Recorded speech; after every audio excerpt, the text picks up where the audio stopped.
그러니까 나올 악재가 지금 다 나왔어요. 이제 4가지 악재가 있다 치면 3가지가 나왔었는데 3가지가 나와서 이렇게 떨어졌는데 거기다가 나올 수 있는 마지막 악재가 나왔습니다. 미사일 발사.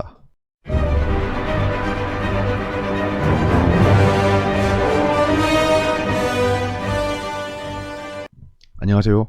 현실주의자입니다. 오늘은 어린이날인데요. 별로 뭐 안 좋은 주제로 찾아뵙게 됐습니다. 여러분 연휴에 걱정이 많으시죠? 저도 기사를 보고 어떻게 될까? 어떻게 해야 하나? 라는 생각을 하면서 조금 알아봤습니다. 북한이 드디어 미사일을 발사했습니다. 어제 뭐 롯데타워에서 불꽃놀이를 했다고 했는데 북한도 뭐 불꽃놀이 한 것 같네요. 비슷한 상황이긴 한데 의미는 너무 달라요. 그래서 한번 보겠습니다. 외신입니다. 일단은 우리나라가 하는 말보다는 외국에서 하는 말이 더 신뢰가 있겠죠. 우리나라는 좀 뭐랄까 중간적인 입장에서 얘기를 못하는 입장이잖아요. 그래서 외국의 뉴스를 좀 봤는데 그렇게 크게 다루고 있지는 않아요. 현재 뭐 쟤네는 뭐 고용지표가 어떻네 뭐 그런 얘기밖에 없습니다. 기름값이 어떻네 뭐 미국 중심으로 생각하겠죠. 그러니까 현재 북한의 이 미사일 발사는 미국에 그렇게 큰 영향은 주고 있지 않다라고 보여요. 뭐 댓글도 그렇게 많지 않더라고요. 그래서 보면 노스코리아 뭐 올드 플레이북 이렇게 돼 있습니다. 그러니까 보시면 주요 내용을 발췌해 봤는데요. 보자. 토요일날 웨폰 테스트를 했다. 무기 테스트라고 하는 겁니다. 얘들이 약간 미사일이라는 표현을 안 써요. 프로젝타일 이렇게 딱 하면 발사체라는 겁니다. 발사체. 프로젝션이 약간 그런 거잖아요. 촥 이렇게 하는 거 느낌이. 그래서 발사체라는 느낌입니다. 미사일이라고 안 해요. 이제 다음에는 좀 더 긴 걸 할 것 같다. 그러니까 지금 70km에서 200km라고 하잖아요. 그러니까 얘네는 발사 거리만 보면 애게 약간 요런 느낌입니다. 그러니까 근데 우리나라 입장에서는 좀 심각해요. 왜냐? 한반도 타격이 가능한 거리잖아요. 그러니까 얘네가 이번 미사일 발사의 목적은 미국이 목적이 아니고요. 우리나라가 목적입니다. 지금 그 얘네 의도가 우리나라한테 약간 메시지를 주는 것 같아요. 지금 미국 건드리면 안 되겠죠, 얘네. 그래서 우리나라한테 좀 메시지를 주기 위해서 일본도 아닙니다. 우리나라입니다. 그렇게 미사일을 쏜 것 같아요. 그냥 그 일반 국민으로서 생각해 보는 거예요. 왜 굳이 쟤네가 테스트를 하는데, 그러니까 얘네가 그냥 뽕 쏜 게 아니고요. 쟤들도 논의를 엄청 많이 할 거 아니에요. 쟤들도 그래도 나라는 아니지만 단체인데 우리 헌법상 쟤네는 나라가 아닙니다. 아무튼 쟤네도 토의를 엄청 크게 한 다음에 발사를 빵 했는데 거리가 보니까 75km에서 200km예요. 그러니까 얘네들이 막 뭐 내래 뭐 무슨 미사일 쏠 거네 뭐 이러면서 막 얘기하다가 200km로 쏘자고 딱 해서 쐈는데 200km라는 의미가 뭐냐는 거죠. 그러니까 우리나라입니다. 얘네도 그 생각을 하는 거죠. 외신도. could be next라고 하잖아. 그러니까 더 긴 레인지로 쏠 거다. 그러니까 지금 현재는 한국을 타겟으로 했지만 이제 미국한테도 뭐 할 거다. 그러니까 일단 한국한테 좀 스탠스 변화를 주라는 목적일 것 같아요. 그러니까 좀 약간 그렇습니다. 그래서 보면 내용이 좀 얘들이 표현한 게 재밌는데요. 그러니까 Well Won Playbook이라고 하잖아요. 그러니까 Father and Grandfather. 그러니까 김정일이랑 김일성이 쓰던 그 연극북이라는 겁니다. 그러니까 얘들은 일단 연극이라 생각해요, 이걸. 실질적으로 막 누군가를 타격하기 위해서 뭐 타격할 것 같아서 진짜 우리 대륙으로 쐈겠죠. 근데 동해안으로 쐈잖아요. 애꿎은 그냥 물고기만 다 죽었겠네요. 그럼 뭐 수산주가 폭등하려나? 뭐 그건 참 농담이고요. 아무튼 얘들은 약간 조롱하는 듯이 얘기하고 있어요 지금. 예, 잘 통하던 옛날에 그 연극북을 꺼냈다 얘가. 그러니까 아이고 쇼하고 있네. 약간 이런 느낌입니다. 그리고 뭐 이런 기사가 있더라고. 찾기도 힘들었어요 외신에서. 별로 안 다루고 있어요. 유엔에서 북한이 이제 아사 직전이니까 좀 도움 줘야 되지 않냐. 그러니까 40%의 인구 40%가 거의 뭐 스타베이션이죠. 뭐 아사하기 직전이다. 왜냐 지금 거의 뭐 10년 내 최악의 수학이랍니다. 그러니까 얘들 가뭄이 아니고 흉작이라는 거죠. 흉작이라서 유엔은 뭐 쟤네는 인권, 뭐 약간 평화, 약간 이런 느낌인 거 아시죠? 그러니까 얘네가 그렇게 시리어스하게 받아들이면 안 돼요. 그러니까 좀 지원을 해줘야 된다라는 기사가 있습니다. 10 million North Korean suffering. 아무튼 얘네가 지금 굶어 죽을 것 같으니까 지원을 해줘야 된다. 그러니까 이 기사랑 저 기사랑 연결하는 게 아니고요. 잘 생각해 보면 유엔이 이런 얘기를 하는 걸 보면 현황을 조사했을 거 아니에요. 그러니까 북한이 지금 쟤들 얼마 전에 뭐 쌀로서 뭐 당을 받들자 막 이런 막 슬로건 내세우는 거 봤죠. 그 약간 그런 기사가 그런 캠페인이 생기는 걸 보면 저기 지금 쌀이 없어요. 확실하게 쌀이 없고 굶어 죽겠는데 가장 큰 이슈였던 2차 북미회담에서 아무런 성과가 없었잖아요. 그러니까 김정은은 지금 약간 당이나 아무튼 그 중수 지도부들한테 면목이 없을 거예요. 그것도 뭐 기차 타고 막 은하철도 999처럼 갔다 왔는데 성과가 없었어요. 근데 그 인민들은 막 굶어 죽고 있어요, 지금. 굶어 죽고 있기 때문에 김정은의 지금 입지가 별로 좋지 않을 겁니다. 그래서 지금 약간 초강수를 둔 거예요. 미사일 쏜 겁니다. 이게 영향이 그리 크지 않을 것 같습니다. 뭐 이런 식으로 얘기했을 거예요. 근데 하지만 쏘라우 뭐 이러면서 딱 했는데, 그러니까 목적 자체가 그래요. 지금 가만히 보면 북한의 목적은 지금 현재 기아에 빠지고 있는 인민들을 좀 달래주는 목적 및 쌀이라도 좀 받아내고 싶고, 그 다음에 3차 북미회담에서 그래도 우리가 만만한 사람은 아니다라는 걸 보여주고 싶은 상황이에요. 그래서 미사일을 쏜 것 같습니다. 현재로선 뭐 정치학자들이나 외신을 봤을 때 그런 얘기들이 많습니다. 내신을 보면요, 내신도 똑같아요. 예, 근데 북한이 뭐 문재인 정부 두 돌 맞춰서 발사체 쏜 이유라고 하는 게 미사일 여부 포함, 그러니까 지금 약간 미사일을 쏜 건 아니다라는, 이거는 외신도 그래요. 우리나라만 약간 좀 뭐 쥐구멍에 숨듯이 그렇게 얘기하고 있는 건 아닙니다. 확실하게. 그 다음에 북한이 우리에게 이런 얘기가 있어요. 그러니까 북한 편입을 분명히 하라고 했어요. 뭐 역겨운 뭐 중재자 역할을 치우고 뭐 남조선 뭐 이러면서 막 그 방송 나오는 거 봤잖아요. 근데도 계속 우리나라가 그런 얘기 안 하고 또 판문점에서 행사하고 막 북한이 오지도 않는 그냥 반쪽짜리 행사를 하는 걸 보고 빡쳤겠죠. 빡쳐서 야, 빵 쏘면서 이쪽 좀 보라고 약간 이런 느낌입니다. 그 협상력을 높이기 위해 미국에도 함께 미국에 보내는 메시지는 아니에요. 트럼프도 얘기했잖아요. 북한은 뭐 약속을 지킬 거다라고. 그냥 그 트위터 좋아하는 트럼프가 그냥 그 한마디만 하고 다른 얘기 또 하고 있습니다. 뭐 또 프레지던트 허레스먼트 이런 소리만 하고 있죠. 예. 아무튼 트럼프도 별 관심이 없어요. 지금 200km면 뭐 자기 나라에 오지도 않는다, 약간 이런 생각을 하는 거죠. 자기 나라에 영향을 주는 2017년 정도의 그 대륙간 탄도 미사일을 발사하면 얘기가 달라지겠죠. 그때부터는 미국 국민들도 어이씨 뭐야 약간 이렇게 됩니다. 그러니까 미국은 자기 본토 타격 받는 걸 지극히 싫어해요. 예전부터 그랬습니다. 얘들 뭐 건국 이념도 약간 그런 거죠. 과거 사례를 보시죠. 뭐 저희가 미래를 예측할 수는 없으니까 과거 사례를 한번 보시고 어떻게 진행될지 생각해 볼 수밖에 없거든요. 지금 뭐 미래에 오른다 떨어진다 이런 얘기는 의미가 없어요. 어찌되었든 이 시장 참여자들이 어떻게 반응하는지가 중요한 거니까. 보시면 이때예요. 지금 거의 근 1년 5개월 만에 쐈다는데, 이때 11월 27일 발사는 11월 29일에 했습니다. 29일에 했는데 27일에 큰 폭으로 하락을 했어요. 큰 폭으로. 되게 이때 신기했어요. 저도. 이때 뭐였냐면 북한이 도발 가능성이 있다, 이런 얘기를 하고 있었어요. 그러더니 확 떨어졌어요. 이때는 고점 부근이었습니다. 이때가 여기서 보면 뭐 약간 이 하방 같지만 수치를 보시면 알겠지만 거의 코스피 역대 고점 부근이었어요. 거기서 재채기를 한 거죠. 아, 북한 잘하면 미사일 쏠 수도 있겠는데 움직임 약간 뭐 동창리 쪽에 뭐 막 위성이 잡혔다 이런 얘기가 나와서 크게 하락했어요. 크게 하락하고 발사 징후가 감지된다는 그 기사가 떴는데 이때 한 방 맞았으니까 안 떨어지고 있어요. 근데 미사일을 발사했어요. 발사했는데 이 약간 갭상승 시작했다 떨어졌죠. 그러니까 새벽에 발사했어요. 새벽에 발사했는데 갭상승했다 떨어졌습니다. 갭상승을 했어요. 발사를 했는데.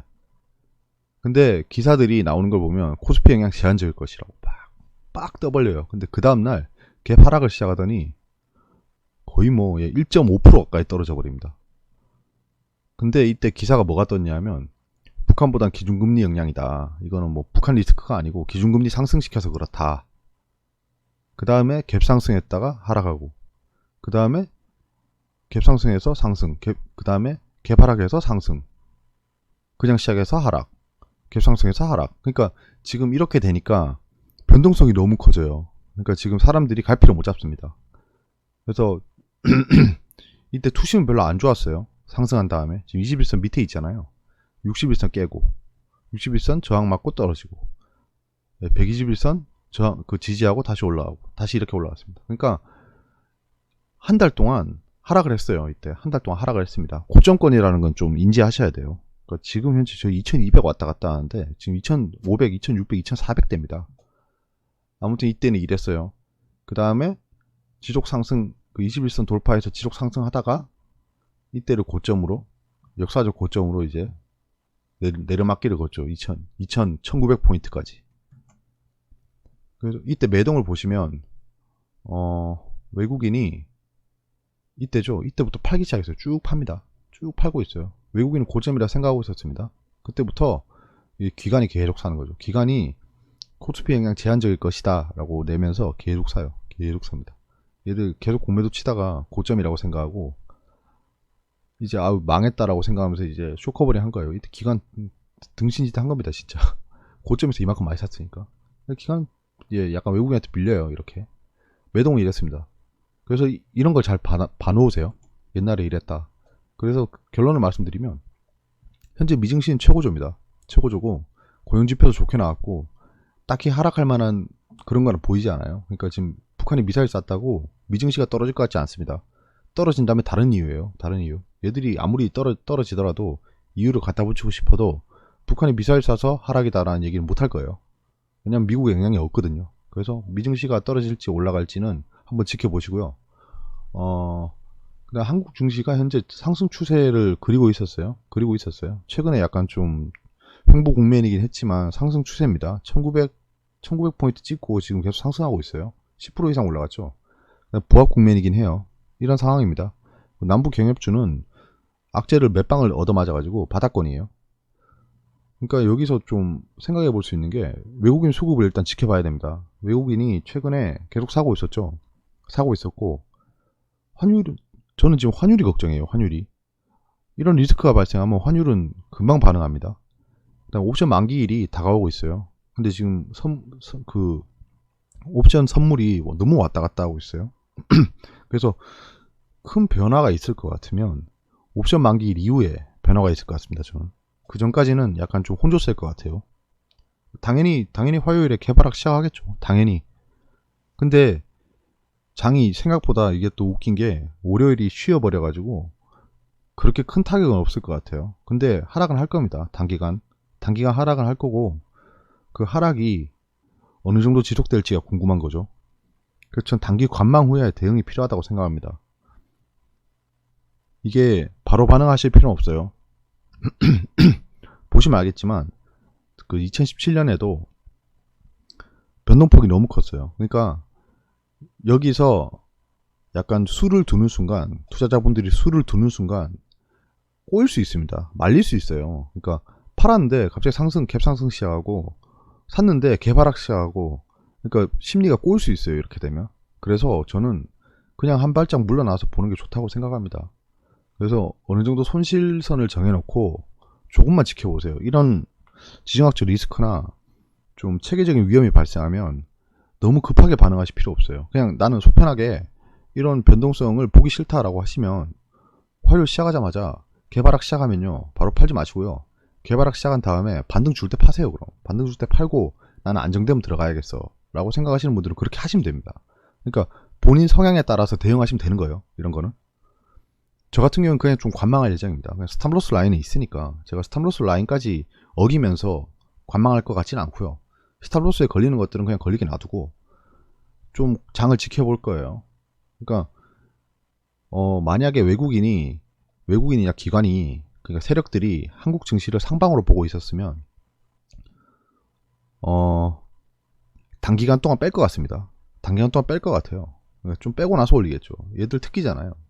그러니까 더할 나위 없이 좋은 이유죠. 개인 투자자들의 투매를 유도할 수 있는. 그럼 신용 높은 것도 해결할 수 있겠고, 미수 찾는 것도 다 박살낼 수 있을 거 아니에요. 그러니까 이런 좋은 재료가 하나 터졌는데, 외국인 기관이 어떻게 움직일지가 중요한 거죠.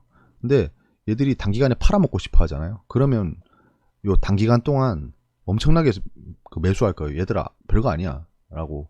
그러니까 저는 약간 그런 식의 전략을 생각해 보고 있습니다. 얘들이. 그러니까 정리하면 얘들이 장기적인 상방을 생각하면 얘들이 그 지수를 뺄 수도 있다고 생각해요. 근데 얘들이 생각했던 단기 고점이라고 생각하면 살 것 같습니다. 엄청나게 살 것 같아요. 그러니까 개인 투자자들의 이탈을 만들면 안 됩니다. 그러니까 저는 명백하게 생각하는 게 외국인 기관은 개미 등골 빼먹는 애들입니다. 그러니까 개미의 돈을 빼먹는 애들이에요. 그렇기 때문에 이런 식으로 움직일 수 있다고 유추를 해보는 겁니다. 그러니까 저번에도 그랬잖아요. 2017년에도 막 팔다가 막 상승시킨 다음에, 그러니까 얘들이 생각하는 고점이 아니었던 거예요. 그래서 자기들이 생각했던 2600포인트를 간 다음에 그때부터 박살을 냈잖아요. 몇 조를 팔았죠 그때. 예. 아무튼 그런 식으로 전략을 생각해 볼 수 있습니다. 그러면 예. 코스피를 보시면 지금 현재 이 상황인데요. 2175포인트를 깨겠죠. 하락한다면 깨겠죠. 예, 깰 것 같습니다. 근데 여기서 갑자기 개발하겠다, 상승으로 끝난다, 그러면 좀 찝찝할 것 같아요 저는. 네. 왜지? 라는 생각. 근데 코스피는 그렇습니다. 일단은 그냥 주식을 좀 보시죠. 네. 빅텍까지 볼까요? 현대건설입니다. 현대건설 지금 그러니까 보시죠. 대북주가 이게 참 뭐라고 해야 되나, 바닥권이에요 현재. 악재는 몇 개 남아있죠. 현대건설은 그나마 좀 변동이 많이 없는 애입니다. 지금 이 상황인데 추세선 맞고 떨어지고 있죠. 그러면 이 하락 추세를 돌파하는 게 의미가 없어지는데, 그래서 49,000원까지는 하락하겠죠. 단기간 동안. 예, 대북주는 분명히 하락할 겁니다. 분명히 하락할 거예요. 그러니까 지금 생각해보면 대북주에 발생할 수 있는 악재가 뭐뭐 있었죠? 이때까지 생각해보면 반대로 생각해보시죠. 북미회담 결렬, 그 다음에 북한이 헛소리하는 거, 그 다음에 미사일 쏘는 거, 다른 나라들이 북한 제재 강화해야 된다, 이런 악재들이 있죠. 그러니까 나올 악재가 지금 다 나왔어요. 이제 4가지 악재가 있다 치면 3가지가 나왔었는데, 3가지가 나와서 이렇게 떨어졌는데, 거기다가 나올 수 있는 마지막 악재가 나왔습니다. 미사일 발사가 나왔어요. 뭐 2017년에 12월 11월 이때 보면 별로 안 떨어졌어요. 이때 반응이 별로 없었습니다. 왜냐, 경협주가 부각이 안 되고 있었거든요 이때. 그래가지고 49,000원까지는 떨어지는 거 보시죠. 아난티라 대표 경협주만 볼게요. 네. 아난티도 지금 악재 맞을 거 다 맞았죠. 얘는 체계적 위험 외에 비체계적 위험까지 맞았죠. 블록들이라고. 근데 블록들이 어떻게 됐지? 이게 주담 다시 고용됐나요? 제가 아난티를 안 가지고 있어서 주담이랑 전화를 안 해보고 있는데, 얘도 뭐 13,200원까지는 열어놔야겠죠. 얘는 근데 진짜 시장은 알 수 없는 게, 지금 만약에 뭐 전문가들이 증시가 오르네 떨어지네 하는 거 진짜 정말 믿지 마세요. 예, 정말 믿지 마세요. 알 수가 없습니다. 예. 어떻게 알겠어요? 지금 외국인 기관들도 다 생각이 다를 건데, 외국인도 한 개의 주체가 아닙니다. 예, 여러 개의 주체가 모여 있잖아요. 메릴린치, UBS, 뭐 골드만삭스, 뭐 되게 많아요. 그러니까 걔네들도 다 생각이 다를 거예요. 뭐 내통하고 있는지 모르겠지만 생각이 달라요. 아무튼 그냥 가능성만 보시죠. 떨어지면 13,200원까지 떨어질 수 있고요. 오른다는 건 좀 생각하기 힘들겠죠. 오르면 더 이상한 겁니다. 왜냐면 악재가 발생했는데 왜 올라요? 더군다나 미사일 발사는 이제 시작됐다라고 하는데, 단거리 미사일이잖아요. 미사일도 발사체잖아요. 그럼 이제 미사일 쏘고, 그 다음에 대륙간 탄도 미사일 쏘고 이러면 그때는 미친 듯이 떨어지는 거예요. 그러니까 악재가 끝났다라고 생각하고 매수할 타이밍이 아닌 것 같습니다. 그냥 지켜봐야 돼요. 오를지 떨어질지 알 수 없지만 일단은 하방으로 생각하고 지켜보는 겁니다. 상방으로 올라가면 언젠가 또 하방으로 갈 거예요. 단기간에. 다 비슷하겠죠. 예. 현대 LDB 이거 오랜만에 보네요. 이거는 생각보다 반응이 좋았네요. 단기간 신기하네. 지금 이렇게 상승 추세를 그리다가 이 상승 추세 맞고 떨어졌네. 예, 여기서 그때 제가 물량 좀 정리하라고 했던 거 기억나네요. 이게 뭐 제가 잘 예측한 게 아니고요. 추세 매매가 그런 겁니다. 이건 다 아시죠? 보시는 분도 아실 거예요. 아, 그래, 여기서 파는 게 맞지라고. 근데 욕심이 생기죠. 아, 추세선 복귀할 것 같다라고. 여기서 물량 반틈 줄이고 보는 거예요, 일단. 추세선 복귀하면 그때 다시 반 늘리면 되잖아요. 그러니까 50% 먹을 거 40% 먹으면 되잖아요. 안전하게. 아무튼 이게 이렇게 떨어지고 있는데 지금 진짜 대북 경협주가 힘내고 있었는데 진짜 아쉽네요. 저는 진짜 김정은이 우리나라 주식 사는 것 같아요. 진짜.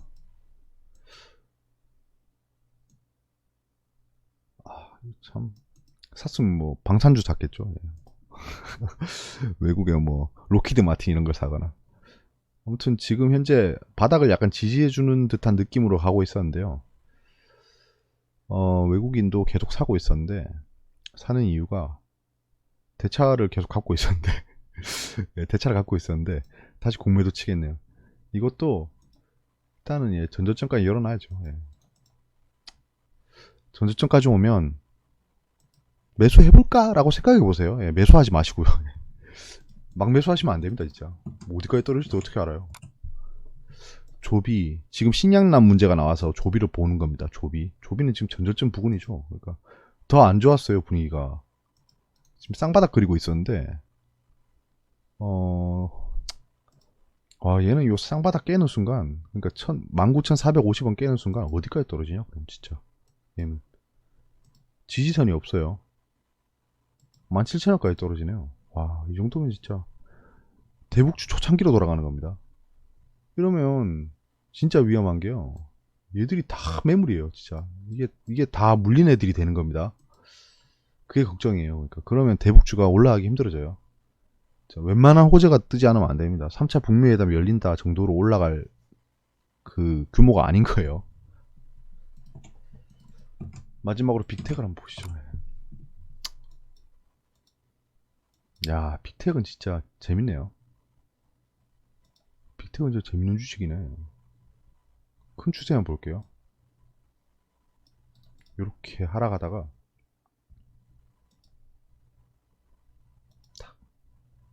탁 이렇게 하락하다가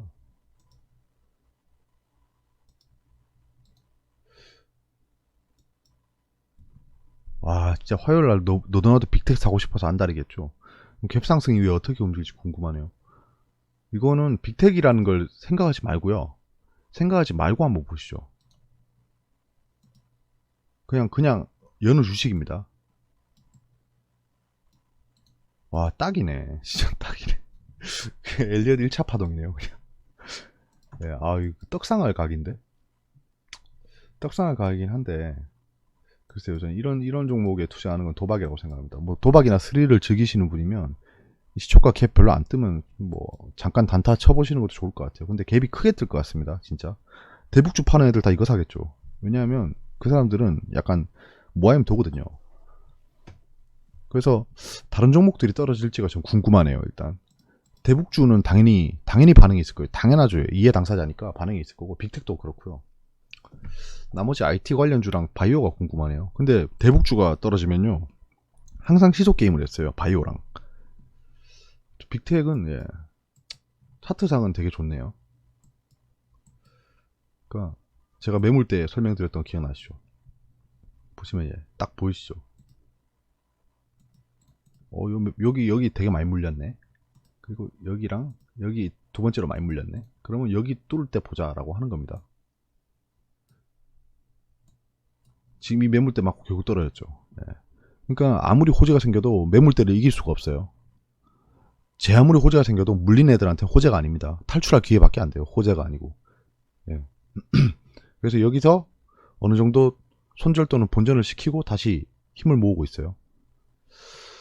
그 상황에서 다시 이거 전고점을 뚫고 올라갈 때는 그냥 트레이딩 해볼 만한 상황입니다. 근데 너무 이슈에 민감한 종목이라서 좀 말씀드리고 싶지는 않네요, 이런 거. 여기까지고요. 아무튼 예, 북한이 미사일 이 축포란다. 자꾸 불꽃노래 헷갈리네요. 아무튼 북한이 미사일을 쏜 거 미사일이 아니고 발사체라고 하겠습니다. 이게 제가 또 선동할 수도 있기 때문에 발사체를 쏜 이 영향에 대해서 한번 생각해 봤어요. 그러니까 속단하지 마시고요. 네, 기사를 좀 굉장히 유심히 보시고 기사를 내는 애들의 의도를 잘 생각해 보세요. 그래서 화요일부터는 좀 피곤하게 됐네요. 그러니까 피곤하게 됐네요. 괜히 진짜 북한은 진짜 어떻게 도움이 안 되죠, 이렇게. 자, 한민족이긴 한데 좀 도움이 됐으면 좋겠는데 아쉽네요. 예. 저들도 지금 되게 급한 거는 이해는 해요. 지금 뭐 계속 식량난도 있고 2차 북미 회담까지 했는데 성과도 없고 자기 입지도 흔들릴 거고 다 알겠는데 우리나라도 좀 대응을 좀 잘했으면 좋겠고요. 예, 진짜 좀 잘했으면 좋겠습니다. 지금 정치권도 혼란인데 진짜 정치 테마주도 떡상하겠네요. 이러면 진짜 황교안 뭐 이런 주들 막 날아가겠네요. 최근에 날아갈 준비하고 있던데 이걸 준비한 건지 잘 모르겠네요. 아무튼 그렇고요. 연휴 마무리 잘 하시고 제가 또 뭐 주간 정리 영상에서 뵙도록 하겠습니다. 감사합니다.